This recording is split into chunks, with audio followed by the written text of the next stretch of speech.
यशस्विनी पतसंस्था घोटाळा, पवन आधानेचा पोलीस कोठडीत मुक्काम वाढला।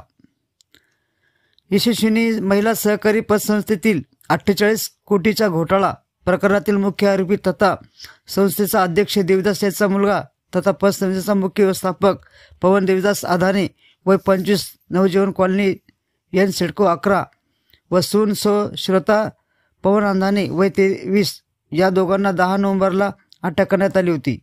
त्यांच्या पोलीस कोठडीची मुदत संपल्यानंतर पुन्हा दोघांना न्यायालयात हजर केले असता 20 नोव्हेंबरपर्यंत पवनच्या कोठडीत वाढ करण्याचे आदेश क्षेत्र न्यायाधीश यशस गोरवाडे यांनी सोमवारी 18 नोव्हेंबरला दिली।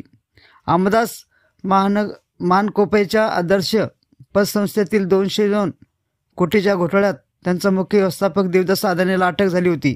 त्यानंतर देवदासची पत्नी सविता अध्यक्ष असलेले यशस्विनी सहकारी पतसंस्थेतील 48 कोटी रुपयांचा घोटाळा उघडकीस आला। पोलिसांनी सविताला अटक केली। देवदास त्यांची पत्नी सविता कारागृहात असतानाच त्यांचा मुलगा पवन व सून फरारी होते। गेल्या वर्षापासून पवन व त्याची पत्नी सविता मुंबईतून अटकपूर्व जामीनसाठी प्रयत्नात होते। 10 नोव्हेंबरला ते पडेगावमध्ये आल्याचे कळल्यावर पोलिसांनी त्यांना अटक केली होती।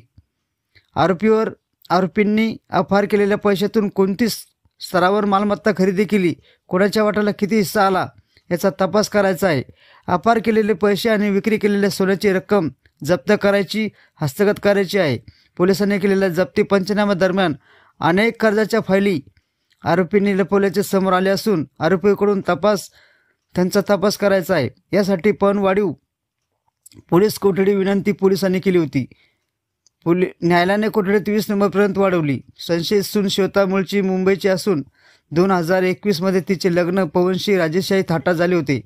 घोटाळा समोर आला तेव्हा ती गर्भवती होती। त्यानंतर मूल झाल्याने तिच्याविषयी काहीशी सहानुभूती होती।